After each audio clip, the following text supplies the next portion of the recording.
സഹിക്കാൻ കഴിയാത്ത സങ്കടമുണ്ടാകുമ്പോൾ നെഞ്ചിലൊരു വല്ലാത്ത ഭാരം അനുഭവപ്പെടാറുണ്ടോ? തൊണ്ടക്കുഴിയിൽ നിന്നും സംസാരിക്കാൻ കഴിയാതെ നിൽക്കേണ്ടി വന്നിട്ടുണ്ടോ? മരിച്ചു പോയെങ്കിലെന്ന് ആശിച്ചിട്ടുണ്ടോ?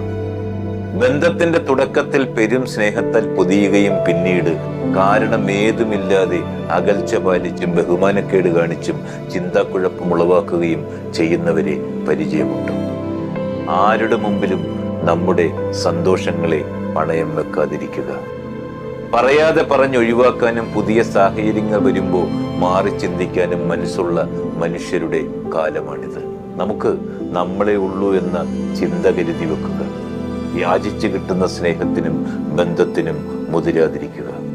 അജ്ഞാതമായ ഇടങ്ങളിലേക്കുള്ള അതിസാഹസികമായ ഒരു യാത്രയാണെന്ന് ജീവിതം. വഴി തെളിക്കുന്നവരെക്കാൾ വഴി മുടക്കുന്നവരാകും ജീവിതത്തിൽ കണ്ടുമുട്ടുന്നതിൽ ഏറെ.